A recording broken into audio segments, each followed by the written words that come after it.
to explain the fact that he is the cream of the crop. This really and happened. it always rises to the top. It's actually a kind of legendary promo because he keeps pulling out these damn coffee creamers. Does shit like put him on his head, it falls off, and he's like, on balance, off balance, doesn't matter, I'm better than you. What the hell? I had to look that up. It's a fantastic promo. The cream of the crop! Nobody does it better.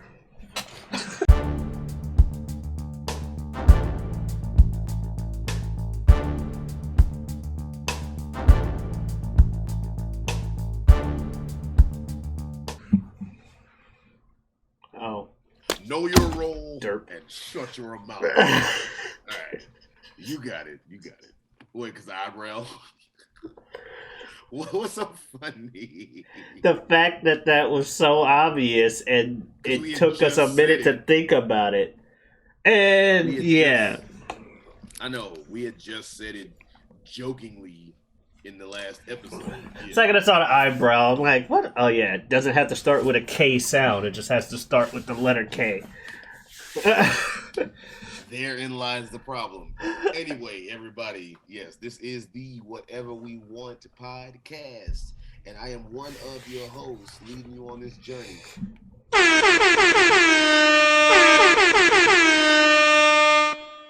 Anyway, the Whatever We Want podcast, and as I said, I am one of your hosts, Superjaz. Superjaz!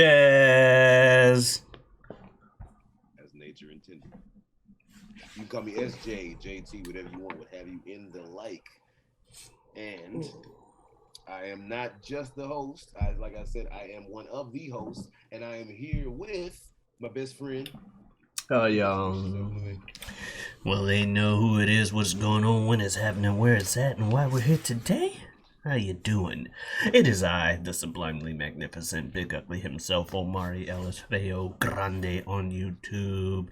Pete, occasionally on this show. I'm here. Nice to see y'all, as usual. And yes, as I said, with the Whatever We Want podcast, we do just that. We talk about whatever we want. We do not lead the conversation. The conversation leads us, and we let the chips fall where they may. Every Wednesday. So all that being said, you said you had something to kind of get this train rolling. Do you remember Go ahead and derail it quick. Do you remember the man named Woods? The Tiger. Or should I say? Tiger! He, huh? I said Elgin. Elgin, good. I almost said Elwood. I would have been wrong. It might be Elgin, I don't know. I almost said either Elwood or Eliver, not Elgin. Eliver? What the? Come on now. What is Eliver? Is that a name that someone that if it was my name, I'd go by Tiger too? I don't think that is his name, but touche. Anyway. I'm actually curious. Anyway, so Senor Woods had an accident last year. A car accident. Did I know about this? Eldrick. But anyway. Eldrick. Okay, you looked it up. So we were all the way wrong. So Eldrick, Mr. Woods, had an accident last year. Very severe car accident. He I did know messed up his legs and all kinds of stuff. They were saying on social media, like, get well, and stuff. I know what you're talking about. And a little peek behind the curtain, this weekend, Tiger Woods actually showed up at the Masters to compete. Yes, wow. They thought he wasn't going to be able to play golf again with the leg injury. He said, fuck you, I'm Tiger Woods, and he showed up this weekend. Unfortunately, while he made the cut to get to Sunday and Saturday, he did not have a good performance on Saturday and Sunday and did not win. Had he done that, though, that would have been amazing. I don't even watch golf, people at home. I ain't got the time for that. But I know who Tiger Woods is, and that's about the only golfer I really care enough to follow. And if I were to watch, he's the only golfer I would have been watching do stuff. It's kind of like tennis and Serena Williams. I don't really give a damn about tennis, but I know Serena is the best, and I will watch a Serena match every once in a while. Especially if she's like dominating. Like, ha ha, Serena just dominated that fool. Same thing with Tiger. If Tiger would have came out of this car injury and his first thing back, he comes and wins the goddamn Masters. Incredible. The fact that he made the cut, though, after... The fact that he went there is already incredible. Like, yeah, the fact that he went there and made the first cut, like the Thursday, Friday cut to make it to the weekend, the fact that he did that was ridiculous in and of itself. But he had a bad Saturday and Sunday, unfortunately. And they can't just advance you because you are Tiger Woods. That's not fair. Right. No, he had to play good enough to get to Saturday and Sunday. But he couldn't win it. But, you know, cool shit for that, because... Fuck yeah. I mean, that's crazy. Whenever an athlete can come back off the field. Yeah, he had some off-the-field shenanigans a while back. He cheated on his wife or whatever. I don't think it's a reason for him to lose his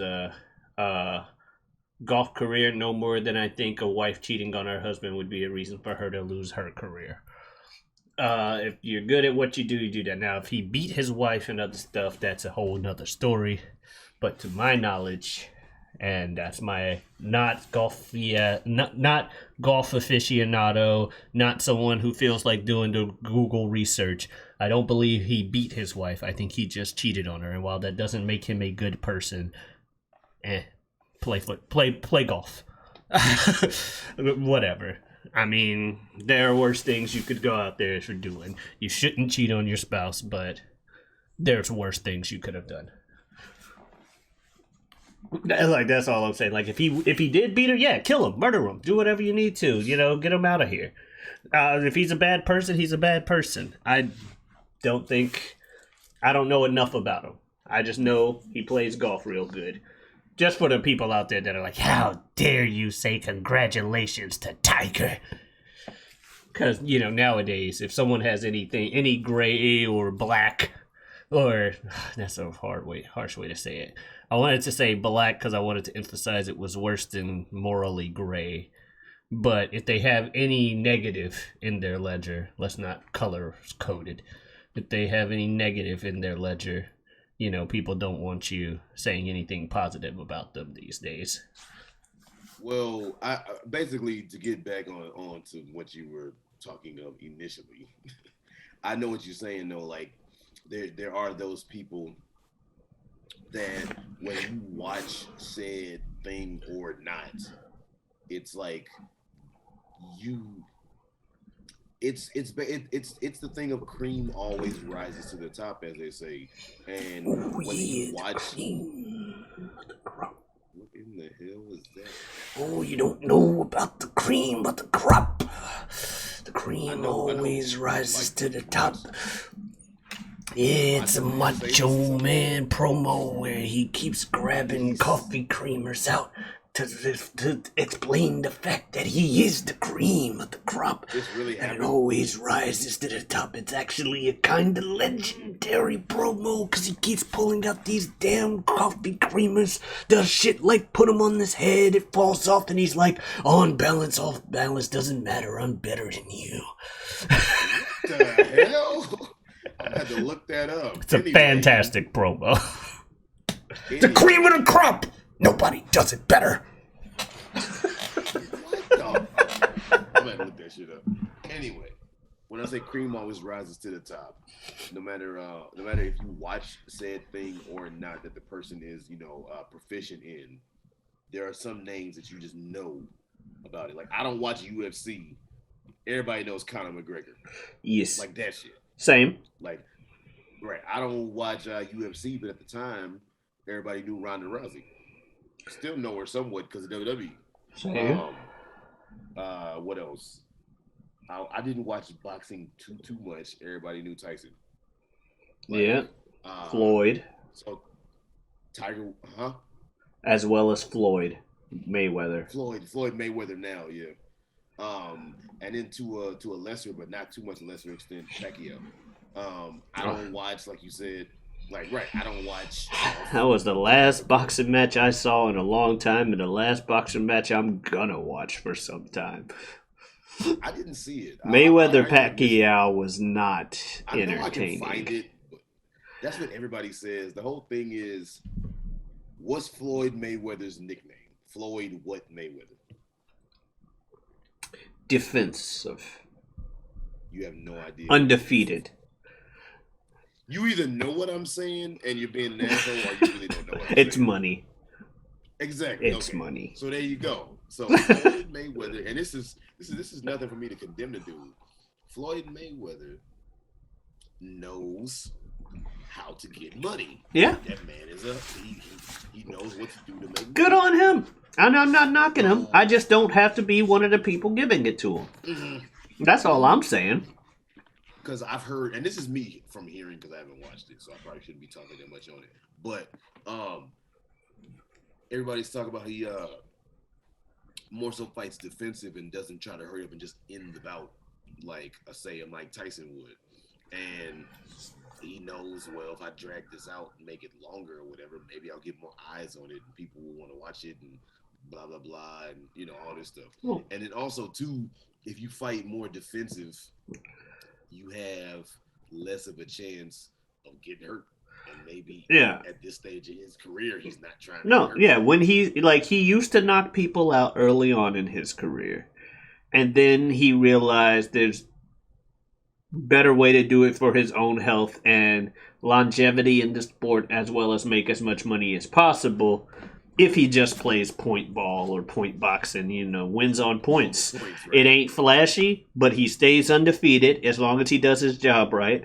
And the longer he stays undefeated, the more money he can make off of matches of people trying to be the person that defeats him. So it makes sense. But I ain't got to be the one to sit through the matches. It's like James Harden in the NBA, I don't like watching him dribble for 23 seconds and then, taking a three and or drawing a foul so he can shoot his 43 throws a game. I think that's boring as shit. Can I knock him for getting 40 points a game doing that? Not really. Get your points the way you are. Make your name in your sport. Make sure you can keep getting multi-million-dollar contracts when you don't like a team and you just kind of force them to cut you and or trade you by playing poorly on purpose and pretending like you've gained 30 pounds. And then get to the new team and be like, surprise, I didn't actually gain those 30 pounds, nor did I lose any skill. I was good the whole time. I just really wanted off of your team. I get that. Make your money. Make your money. Who am I to fault you for that, James Harden? But I don't have to watch James Harden games or root for James Harden just because I understand and respect the game. In any field of interest, whatever it is, typically the technical shit is while it might be more fundamentally sound and definitely show what you're doing and all that shit, like playing for points and all that, like the more technical type of whatever. It might show your skill, your savvy, or whatever, but it's not fun to watch as much. Street Fighter versus Marvel. Oh my god! Or Tekken versus Marvel, for that matter. I told you, and we're talking about like from the FGC fighting game community people. For y'all who don't know, when you see the tournament play of these games, I told you, I can respect that them dudes that play Street Fighter on a high level. I can respect they know what they're doing. I can't watch it because for me, it's my fighting game, so to speak, of Mayweather Pacquiao. They're playing for points. They're playing technical. They're feeling each other out.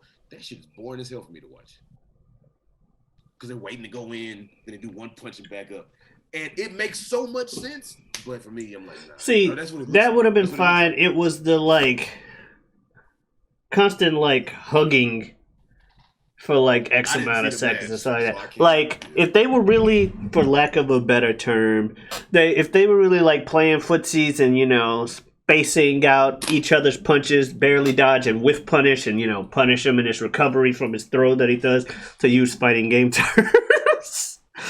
They're playing footsies and whiff punishing, did heavy fighting game. I knew what you meant, but you did do heavy fighting game lingo. But if that's what they were doing, I could still find the interest in that because it's haha, I predicted that he would swing and dodge or perfectly space out just outside of his wingspan range because he thought he could swing or something like that, or he thought I was coming in. I can respect that all. It will still be less entertaining to me than like a 2-round knockout out by Tyson. By the way, fun time. Just go back, just find like a compilation of Tyson knockouts. I really wish I cared about sports in general, let alone boxing, when Tyson was a thing. I really wish I cared about sports when Tyson was a thing. I was too young, so yeah, you were. I was definitely too young, right? But because everybody talks about how Tyson in the ring was a phenomenon that didn't make sense. He's just some dude just coming. I'm gonna break your face. And then he would come in and do that. He would come in and do that shit. That man would like.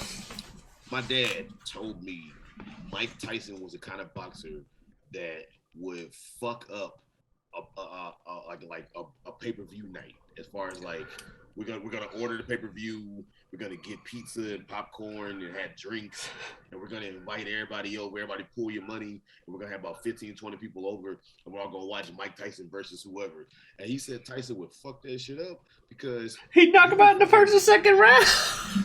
The match would start. You would go take a piss and miss the fucking match because he just ding ding ding, and you're like, "It's over? What the fuck?" There's a YouTuber. I think it's Chiseled Adonis. It's a black dude. I think you've mentioned him before. If I did, sure. But Chiseled Adonis, I think I saw a video series of him going over Mike Tyson's matches, and he putting a spin on like the match. Like, now this dude came in here, he thought he was gonna do this, and then look, just see like, and look at him, he on the fly. He like starts roasting the dude that loses and shit. It's hilarious. Like he had him knocked out like a blah blah blah and a blah blah blah. Just look at it, and it's just fun seeing shit like that. And it's like, damn, Mike Tyson.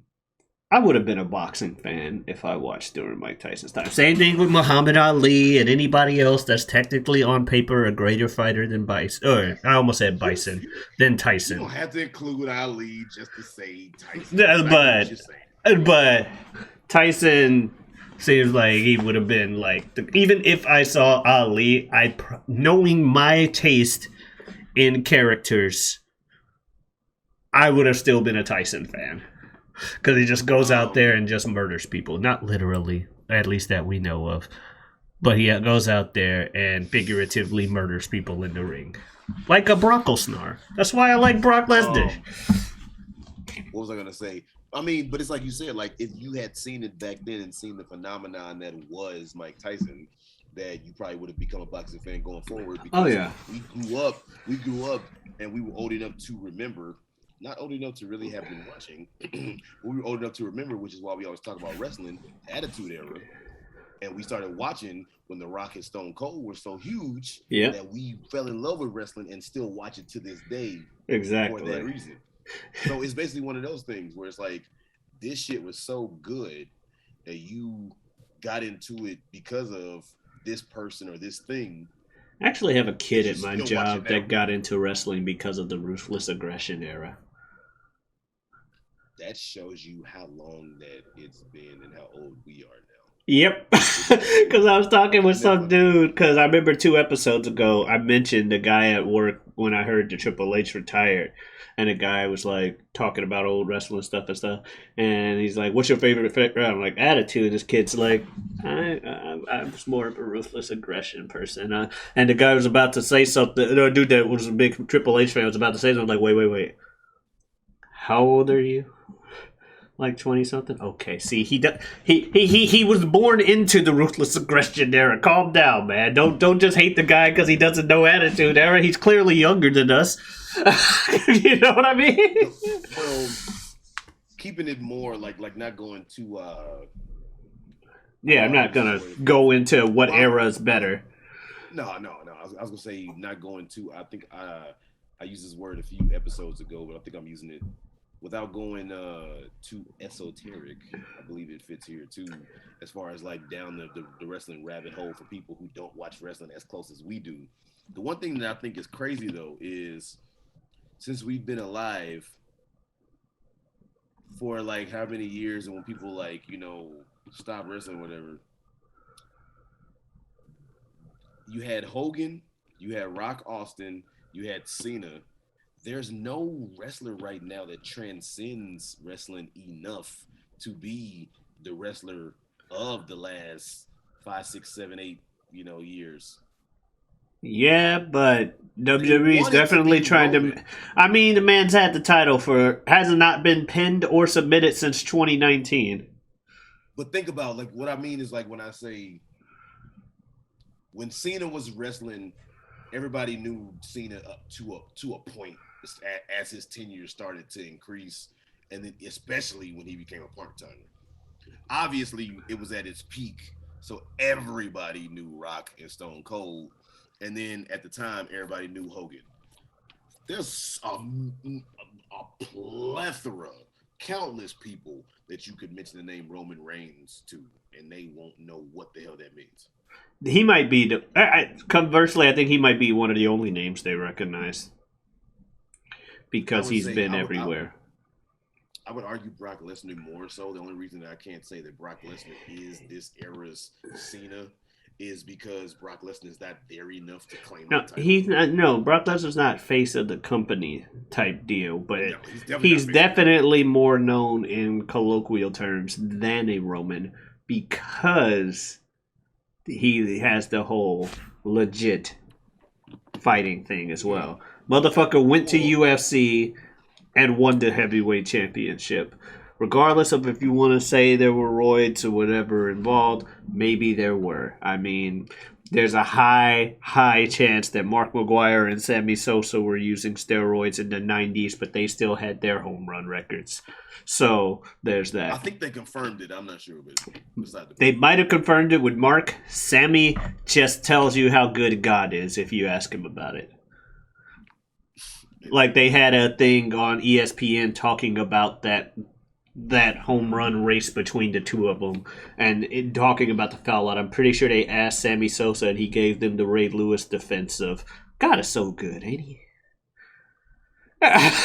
Like when they asked Ray Lewis if he did know who murdered those people or if he was involved, he's like, I'm a 2-time Super Bowl champion, multi-time Pro Bowler, so God don't bless people like he's blessed me if they did those things.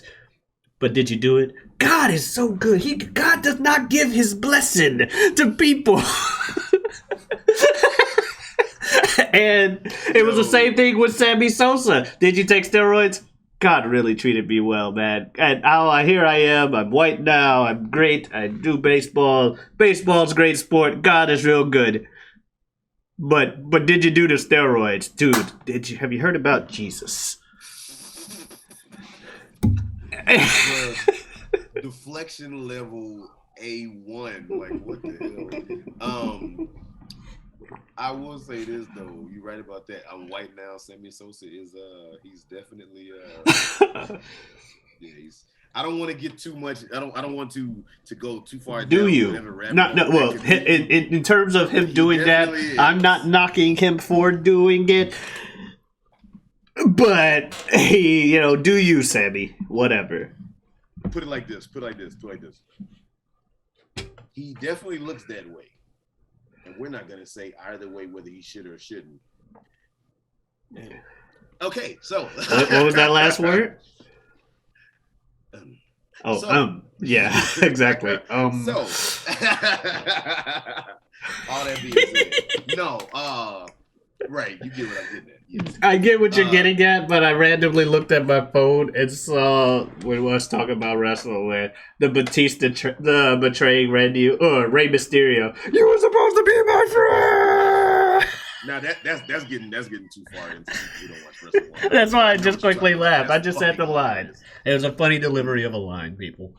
I was just saying because I know us and I was just yeah. No, going back to what you were talking about. No, Brock Lesnar, because Brock Lesnar did what CM Punk I mean, we're just being honest, no shade to Punk, but he did what CM Punk couldn't. Yeah. So that definitely adds legitimacy to Brock Lesnar. Brock Lesnar went to UFC and was like, yo, I do fake fighting, but bitch, real fighting. Have you seen me? I am Brock Lesnar.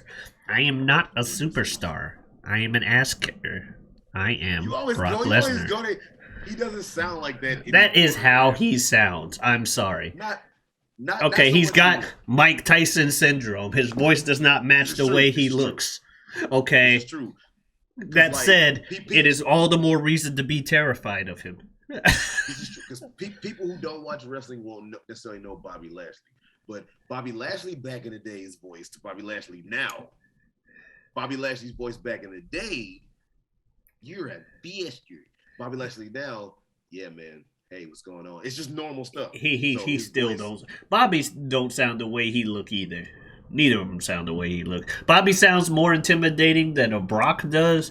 Also, modern day Brock, this year's Brock, is just having fun. It's the weirdest Brock Lesnar ever. He's just coming out in a fucking cowboy hat and a ponytail that his son that he wouldn't wear. He can do whatever he wants. He made a deal with the company. He can do whatever he wants. And that's fine. I'm just saying. Good. That's why he's having fun, is what I'm getting at. Yeah, and that's even more terrifying when you think about it. When a guy like that just got nothing to lose, so he's just out here to hurt people. Going back to Tyson, somebody that huge, that terrifying at this stage in his life, he don't care. He don't care. The man got a tattoo on his face. Now, I will argue, or there's at least an argument to be, I'm not going to say I'll argue, there's an argument to be made that he also kind of got the tattoo on his face to have a little bit of, like, relevancy because he wasn't in the limelight anymore. But still, if you look at Mike Tyson, pretty much in anything that you see that man in now, he is having the time of his motherfucking life. Let me tell you something about motherfuckers that get face tattoos. Stay the fuck away from them, okay? Don't piss off niggas that get face tattoos. You know how painful tattoos are? I don't know one personally because I haven't got one. But I have heard more than enough to know tattoos ain't shit to fuck with. And I know how sensitive one's face is to pain. But motherfuckers got a face tattoo, they know that shit's permanent. And they gotta stick with that for the rest of their life. So they really don't give a fuck about what you say when you see them. Because, oh yeah, I dare you to make fun of the tattoo. I'm Mike Tyson. Anyway, at the same shit that starts from his forehead to his jaw. Yeah. Now, I do think he did say in an interview, he was like, one day he was just like, yeah, that was a stupid decision, but it is what it is. You gotta own it at that point. Like Cody's stupid ass neck tattoo.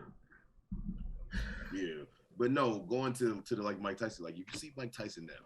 Every time you see Mike Tyson, that man is having the time of his fucking life. Like the man was in The Hangover, brilliant cameo, great. When he was at the roast of somebody, I forget what it was, and whenever they made jokes on him, he was the loudest motherfucker laughing, right, at his own shit.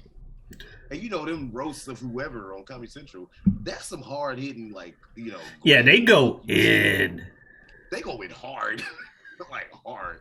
Like there's a few people that, and I mean, you get carte blanche too. You do hear, I have heard, like you hear after, like I heard Sarah Silverman doing an interview about some other shit, and it was shortly after a roast, not of her, but that she was attending. So of course they roast the whole panel, and then they really roast the main like person. And she was saying that some of the jokes actually hurt her a lot more than, you know, seemed like, because they were making like jokes about her age or whatever, because she was getting old at the time.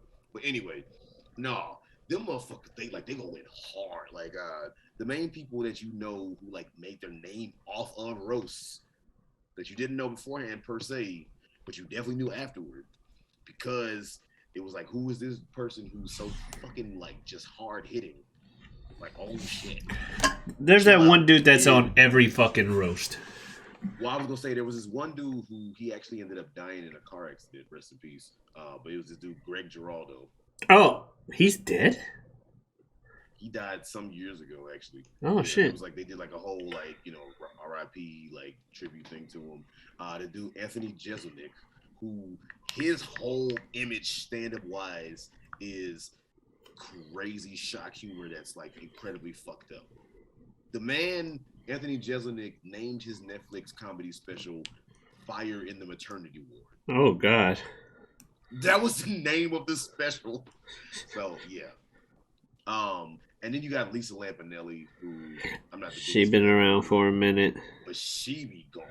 Jesus weird. Christ. What? I did not realize Sarah Silverman was that old. Fair enough. Yeah, no, she looks great for well, that feels bad to say. But no, she looks good in general.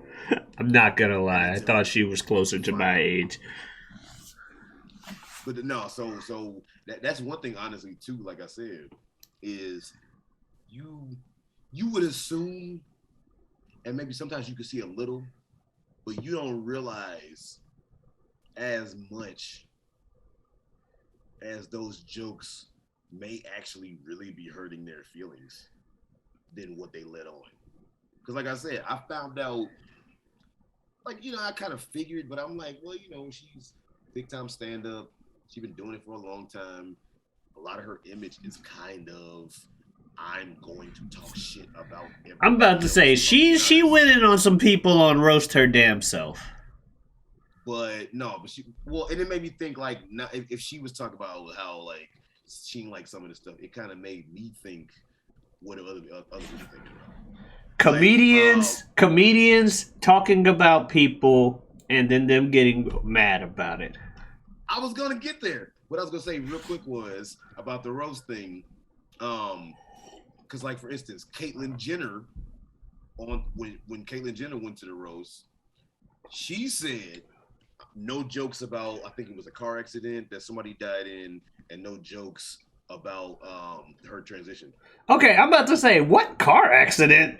I figured the main thing, like, she'd say don't joke about is that. Yeah, well, no, I think those are the main two things. Because she said the transition, don't do that, no. Like, no. And then the car accident was because she was like, somebody actually lost their life in that, so she did not want that to be brought up, like, at all. Yeah, I mean, kudos on her for doing a roast, but yeah, I figured that she would not want to be part of a roast because of the fact that would be prime. Obviously, the main thing. Prime, yeah. But no, the main, it was one of those. And then if you find out too, when you hear roasts of people, or people talk about stuff here and there, you find out that some people are like, I'm only gonna be a part of it if I have the caveat that no one can make these jokes.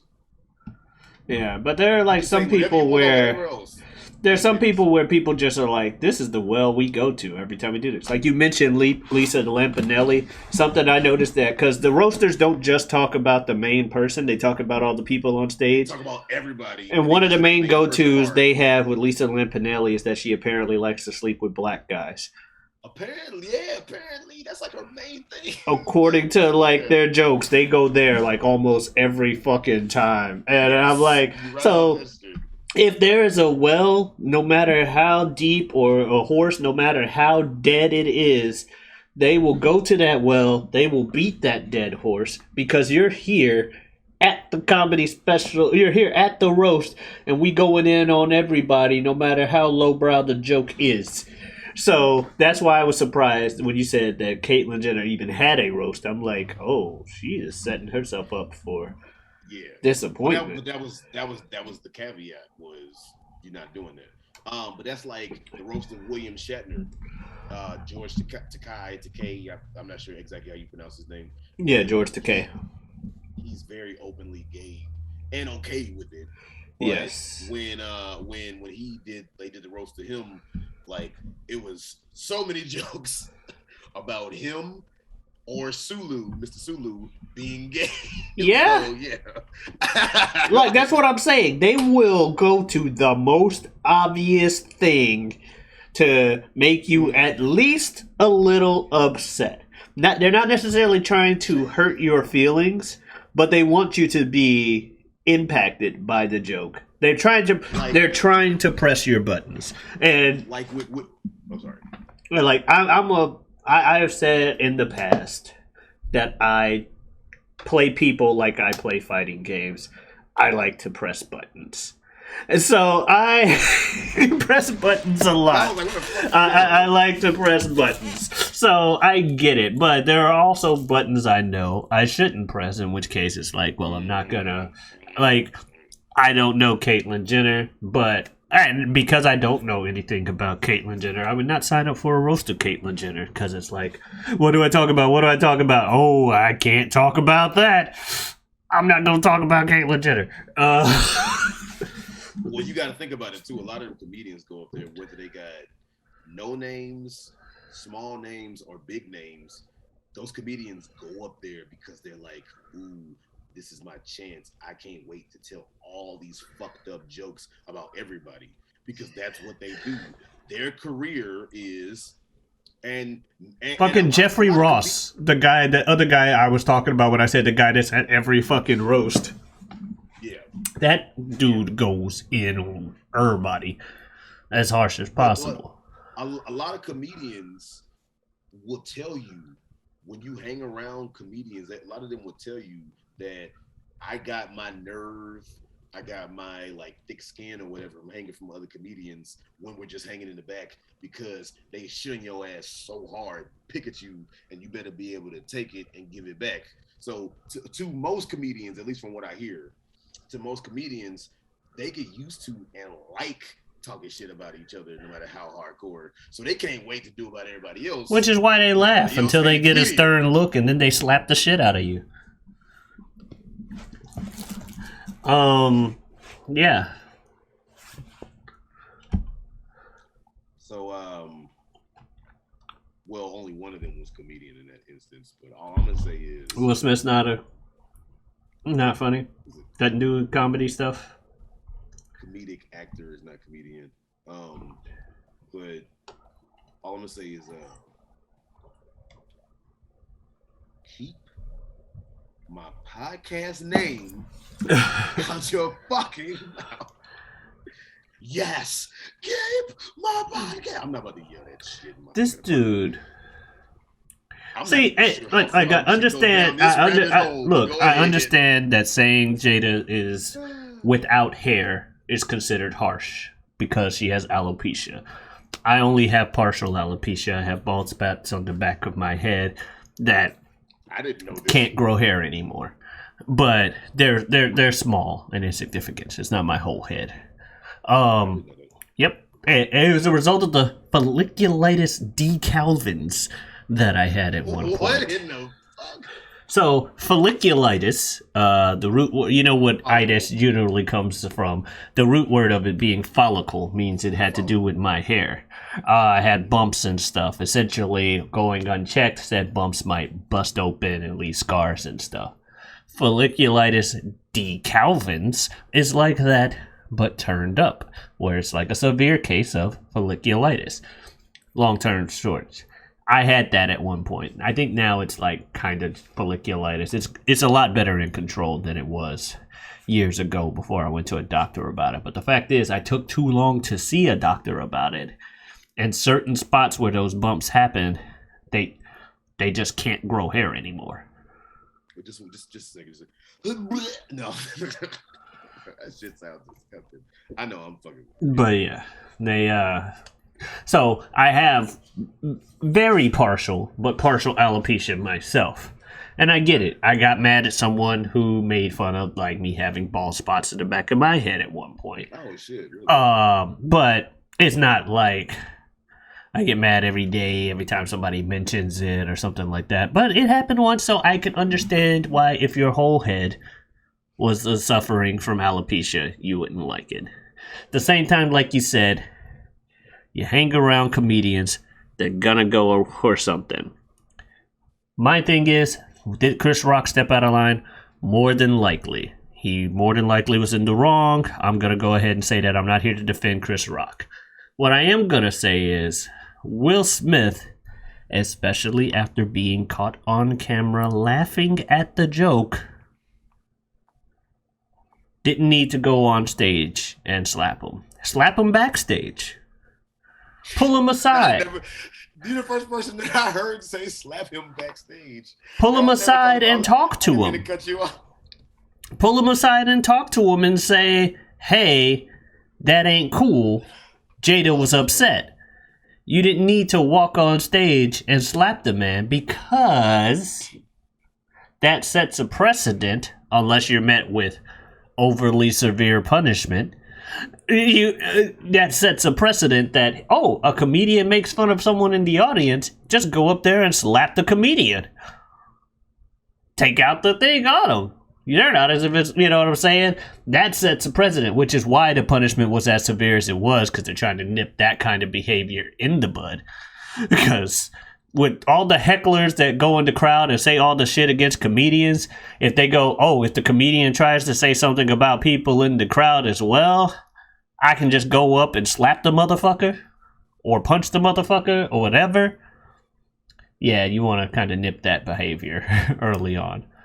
But yes, Chris Rock was in the wrong, but so was Will. And if Will hadn't been caught on camera laughing as well, it wouldn't be... I'd be a bit more inclined to believe he fully was offended by what Chris Rock said enough to go on stage and slap him. I still wouldn't 100% condone it, because like I said, you can slap his ass backstage. You know what I mean? Or condemn him afterwards, which you continue to do anyway. You could have done all that without walking on the stage, slapping the man, and yelling, "Keep my wife's name out your fucking mouth," like 15,000 times on a non-R-rated program. You're Will Smith. You're a very respected actor, a far better actor than myself. I'm not taking anything from this man's careers and talents, nor am I stepping up against his right to defend his wife's honor. But you didn't have to walk on stage in the middle of the Oscars to do it. Especially not when you laughed at the joke. So clearly, you didn't think it was nearly as harmful as you tried to play it off to be just because your wife was upset. I mean, on this podcast, a lot of times when it comes to big, like, deep, hard-hitting topics that may lead to social commentary-ish, we tend to steer away from for whatever reason, because we like to keep it lighthearted. Not that I'm saying we're wrong for talking about this or you are, but I'm saying if we're going down this rabbit hole, let's go down it. So I'll give my, you know exactly what I'm talking about. Like that's almost like an unwritten like. Oh no, I try not to talk about a lot of IRL social commentary topics. Well, I was gonna say like that's almost like a silent agreement that we have had, honestly.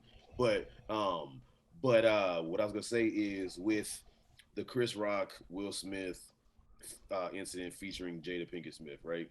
So at the end of the day, I honestly, before I even get into my thoughts on that, I honestly, and I guess I'm one of them few people, or maybe I don't know, but I honestly do not believe that they have a bad marriage. I do not believe that. But I do believe they need to be more private with what they show or whatever has been put up there, or they've just unfortunately put out stuff that has shown the world things that make their marriage look worse. Because behind closed doors, there may be a whole lot of love that we do not see. Yeah, I'm not going to even go into that. I was literally I wasn't talking about their marriage. I was just talking about Chris Rock getting slapped by Will Smith. I was not trying to go into, do these people deserve to be married when she wants to have an open relationship for her only and he doesn't have same open privileges or anything like that, or she films him for her Instagram when he clearly does not want to be filmed for his Instagram. I was not going into that aspect of their marriage. That video's going viral now. Yep. I was going into him slapping Chris Rock. I'm not talking about you. I'm just getting my thoughts out because, like I said, gotcha. We're going down this rabbit hole. Then I'm gonna get my thoughts out about the whole thing. So that's one thing that plays into it. Everything I'm seeing, and again, this is not any direct attack at you or what you said, but this is just everything I'm seeing, even before this, but especially now, everything I'm seeing about them is Jada wears the pants. Jada tells him she does. Jada, and I'm saying I don't believe that they have a bad marriage per se. but I do believe that some things maybe need to be either be fixed or what we're being shown makes them look worse. Here's my thing. Maybe I'm the only person. Here's my thing. All those things can be true. Jada could wear the pants, quote unquote.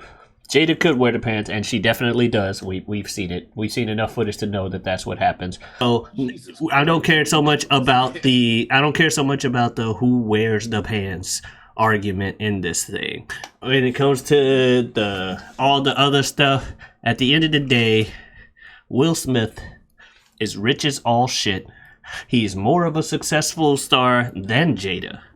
So it's not even like I think we mentioned a few episodes of Jay-Z Beyonce thing where, you know, she could find another him in a minute. Matter of fact, he'll be here in a minute type situation. Will Smith, if he really was suffering, could have left by now.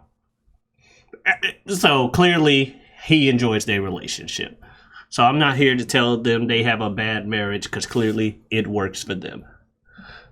Regardless of who wears the pants. I just said he shouldn't have gone up and slapped the man for telling a joke he actually thought was funny. It was all getting to me making my point. I'm gonna take your shovel away from you real fast.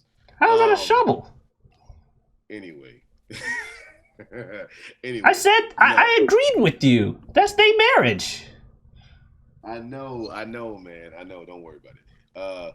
Anyway, no. So what I was saying was, like I said, I don't believe that they have a bad marriage at all, but the whole internet is condemning the fuck out of it. And I honestly think that it's kind of like, whoa, like what the fuck? But, you know, it is what it is because it comes to the territory of being a public figure. And there are sacrifices that you make in this world. Like everything has highs, everything has lows. If you're an unknown, you may not have as much money, but you don't have as many people scrutinizing your ass. But if you're as on an A-list actor level or A-list celebrity level, you got more money than you even know what to do with. But you got millions upon millions who can even fathom people who are just constantly telling you that everything you're doing ain't worth it, you stupid, whatever. Like the rapper Logic, for instance, if I go off of that little side for a second, when he left rap, he just came back, but he left rap. He got labeled as corny, he got shitted on. It was an interview and he was even saying, he was like, man, I can open my phone right now and I got millions of people telling me to kill myself. Like that was one thing he was saying. He was like, man, I could go in here and say, ooh, look at my son, isn't he cute? And then people would like, you know, just start saying so they had nothing to do with it and shitting on him. So that's one thing that you trade with it. Yes, obviously, not wondering when your next meal is coming is definitely a huge plus, but that is an aspect of it. But when you've been in the limelight for that long, that is something that you got to kind of have to get used to, or at least whether you like it or not, you get used to it. Okay. So the whole thing with this is it all goes into everybody saying that Jada, you know, he saw Jada's face and that's probably why he did what he did, which definitely looks like that or whatever. The biggest thing that I'm saying is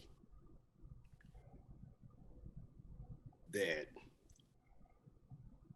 not everybody, but a good portion of people who saw that video, the very first thing that you think is, if you take out the fact that was Will Smith, the audacity of a person to feel like they can walk up on stage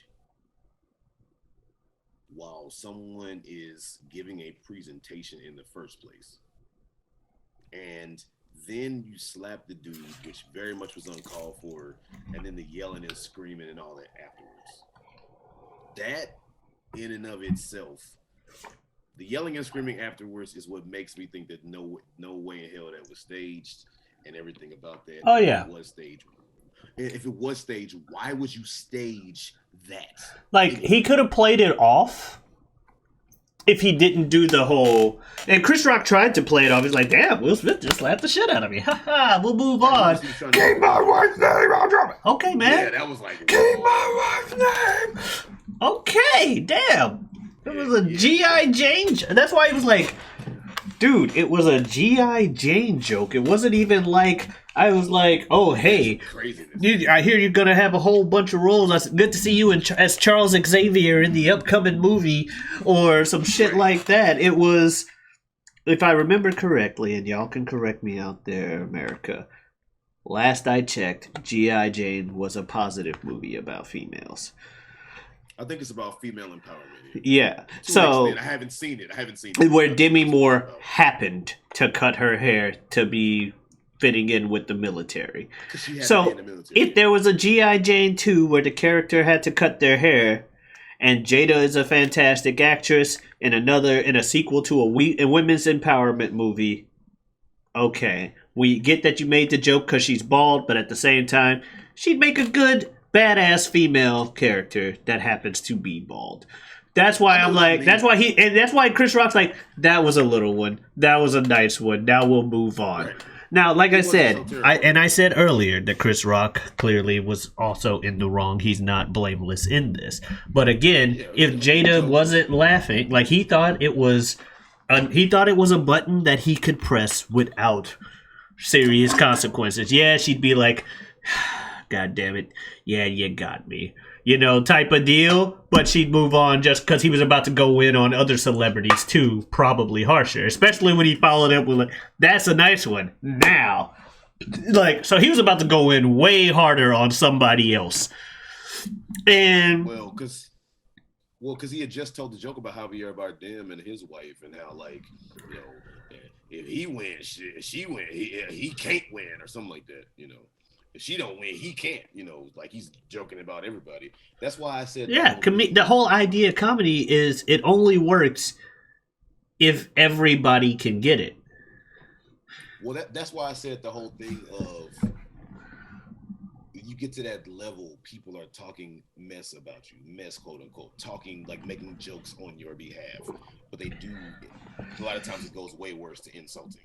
And then in that particular forum or like event space with all those names and that prestige, the Oscars, they hire stand-ups to host or present a lot of times. I believe the host was like Wanda Sykes, Regina Hall, Amy Schumer. Out of those three, one of them is not a stand-up. Like, come on, they hire stand-ups to present and host. Yeah, and they also had that Richard dude, the British dude that made The Office.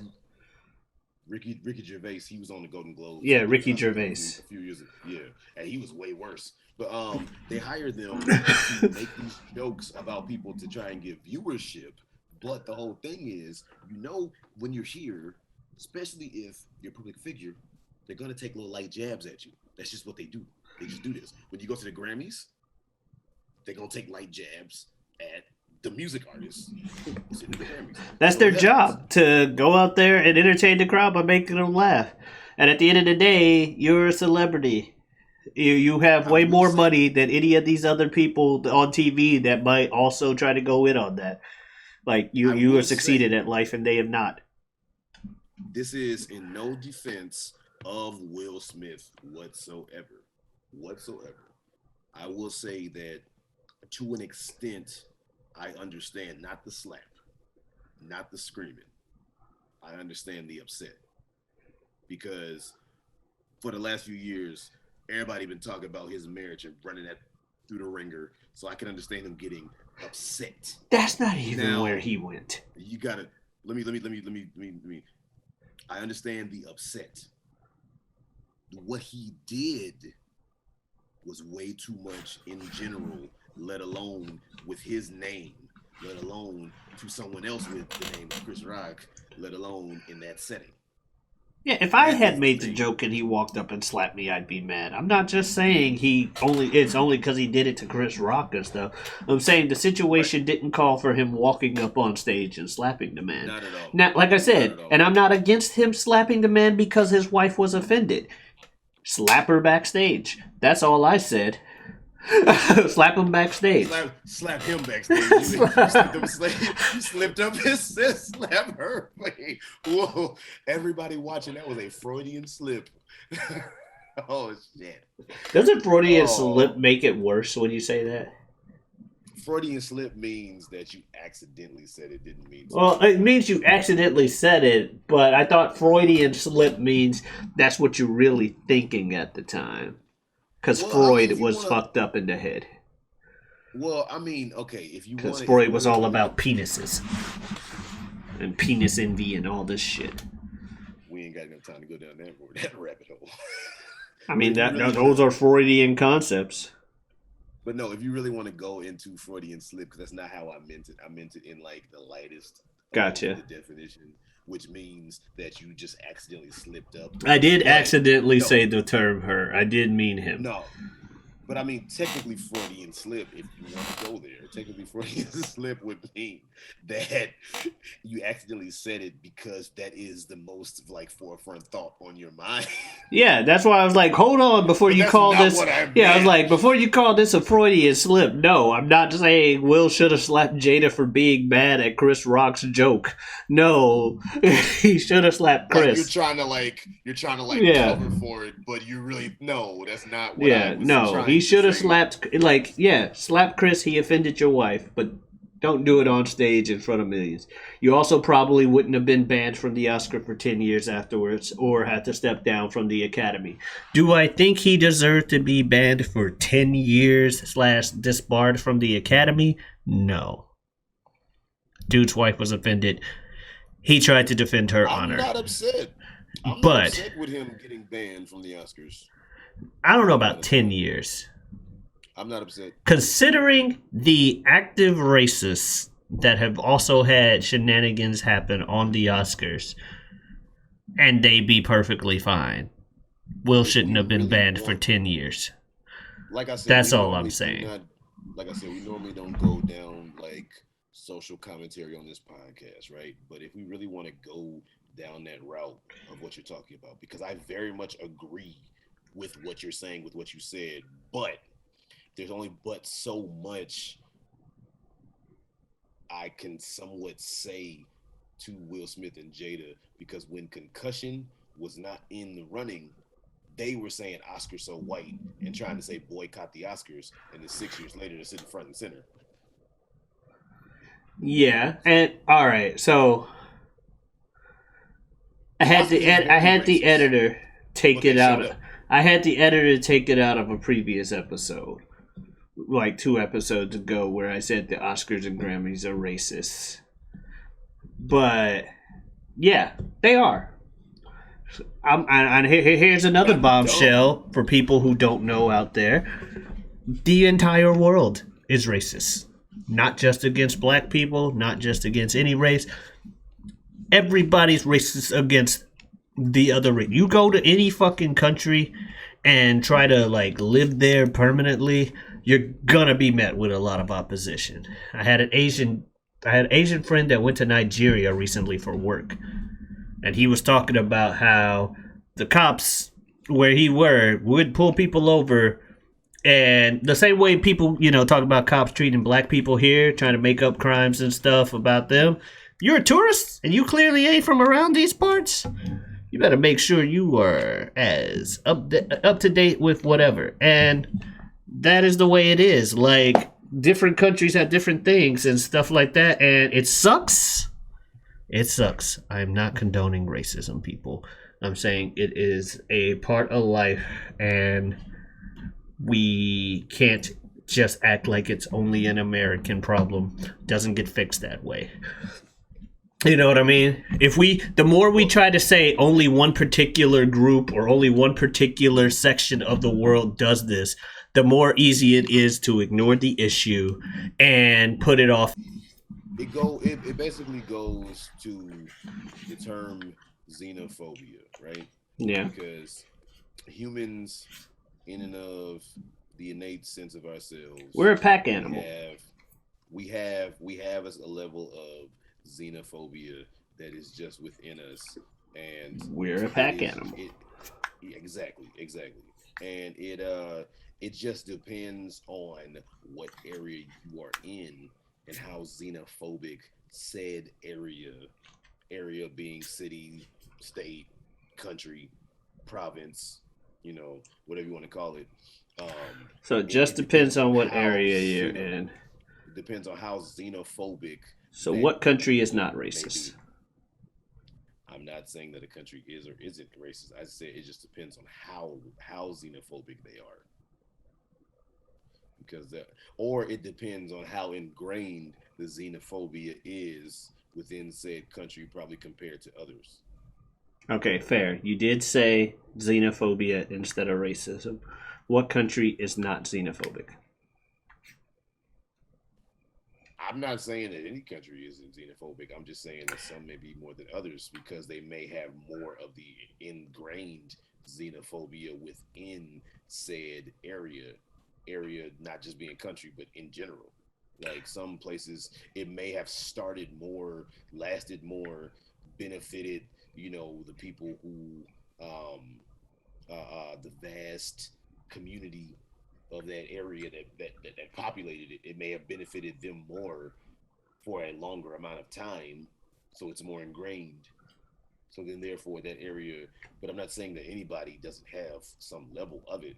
A natural humanistic nature when you see someone is whether a lot or a little, whether for a long time or a short time, natural humanistic nature when you see somebody is to size them up, whether you consciously do it or not. When you see somebody, you are, even on a subconscious level, making a first impression. Mm-hmm. It is just instinctual within us to do that, at least to a small amount. Well, because we do that because we're protecting ourselves, whether we even fully realize it. We don't have to go back to the level of like hunter-gatherer days. no, that at the end of the day, it is your life experiences, whether firsthand or being told by others to look out for something, shape the way you are.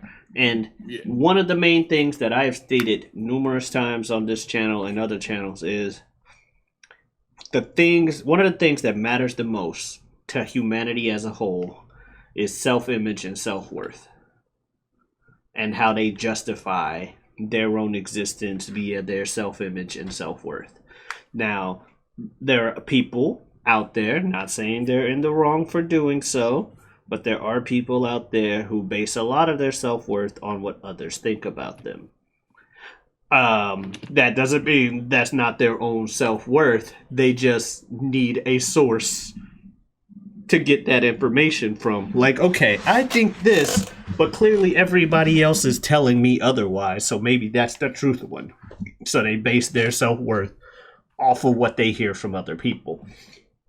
I'm not entirely in that school, but all chips on the table, I'm partially in that school of self-worth out there. But I will say one of the easiest ways to validate your existence, not saying it's right or wrong, clearly it's wrong, but one of the easiest ways to validate your own self-extension is to say, I am more worthy to exist. My value is the fact that I'm not that person. I am more valuable than that person. Therefore, I deserve to live more than they do. Now, that's watering down the concept entirely, but at the same time, it's easier to just be like, and which is why racism and prejudice of all sorts, not just racism, is so prevalent, because at the end of the day, you can find people like that are you and people that are like you, and you're like, okay, so clearly there are other people like me that do this. These people do this thing I don't like, and that the majority of the people don't like. It's why it's so easy to keep shit like racism going. Or hell, let's take race out of it. Let's just talk about general prejudice. Let's talk, and I'll keep it American, let's talk political choices. I am a good person because I'm not like one of those dirty Republicans. Did you know that everyone who has ever voted Republican ever is a racist asshole pedophilic person that's dealing with Joel Epstein and shit? Oh, no. That's not every Republican ever. Just like every Democrat ever is not some tree hugging, not that there's anything wrong with hugging the trees. Spread the love to everything. Sure, why not? I don't care. But not every Democrat is the pillar of progression go-gooder, thing that secretly in the shadows is up to just as much shady shit as the Republicans. The fact of the matter is, there's a mix of people out there, and at the end of the day, you gotta be willing. While there's a certain point where you have to let your life experiences shape who you are because that's natural. Like you have to approach things with caution. You can't approach it always assuming the negative. You have to at least be open to a positive outcome. I am terrified whenever I come across a police officer. I don't even commit crimes.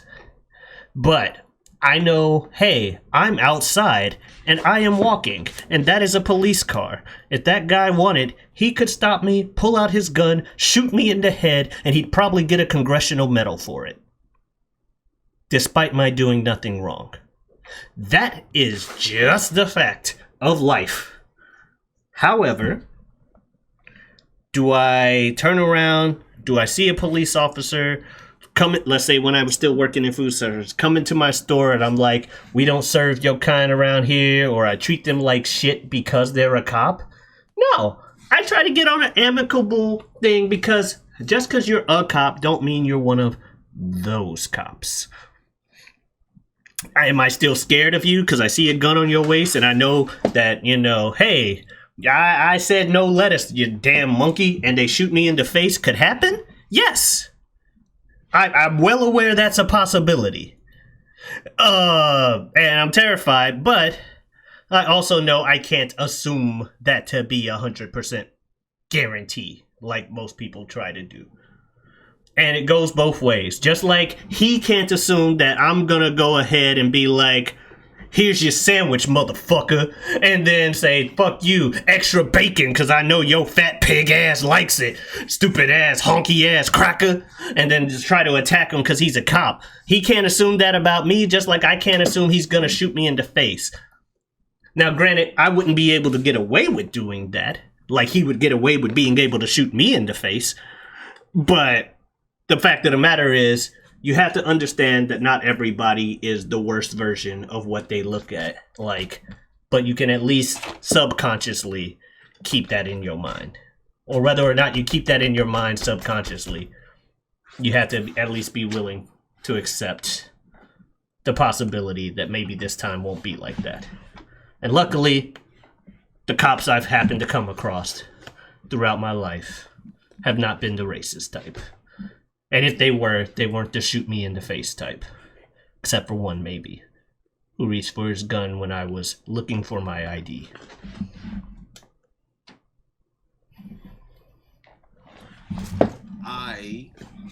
Not just the cop thing, but I'm just saying, like, everything that you just said in the last, like, few minutes, I will say that there's a lot of stuff that you said that I definitely agree with. There's some things that I don't fully agree with. We just respectfully disagree on some things. I do agree with most of what you said. Not just the cop thing. I'm talking about all what you said when I laid out just now. But anyway, all that being said, how crazy would it be if this was somebody's first episode that they saw with all this serious ass shit? I like how I said we were going to talk about something less depressing, and then we ended up on a topic about racism.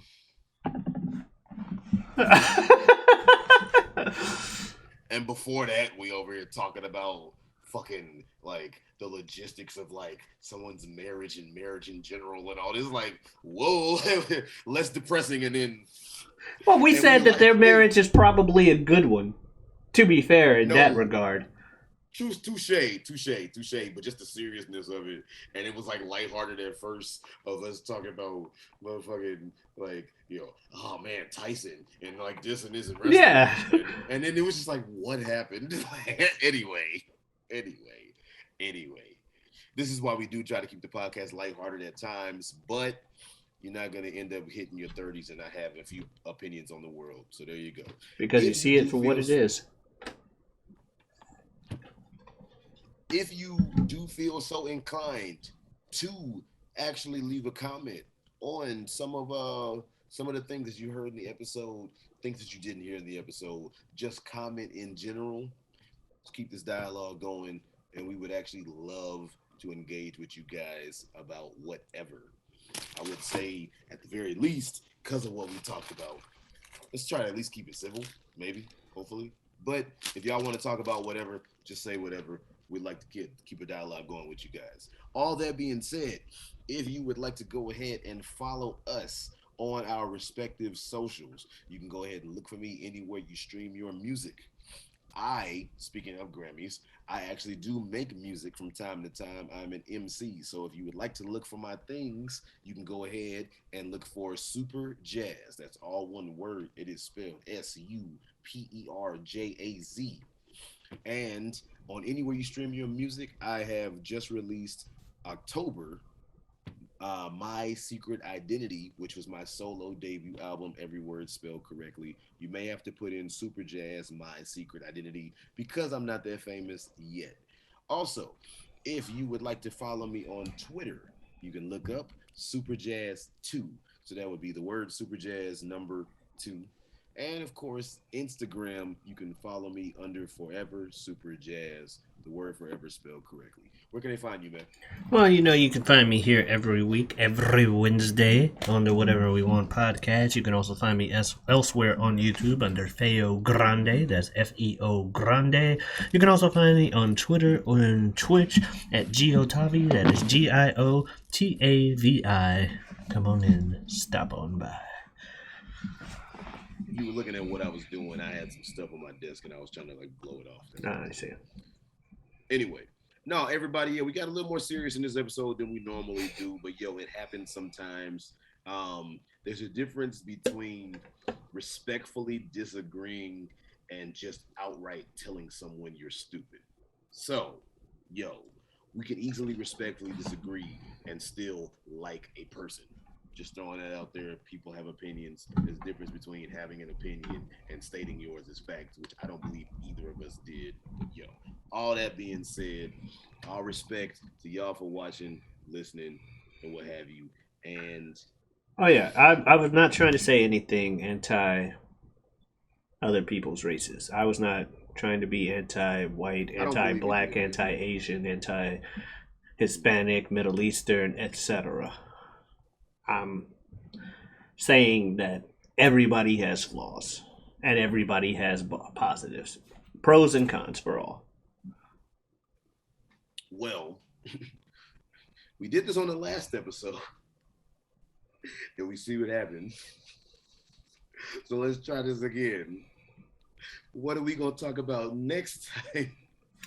Being aware of cons and being accepting of and ready to accept the pros. Aside from that, whatever we want.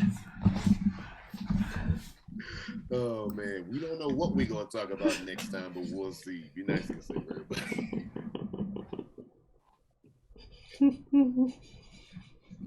Oh man, the second half of this podcast is just whoa. Jesus.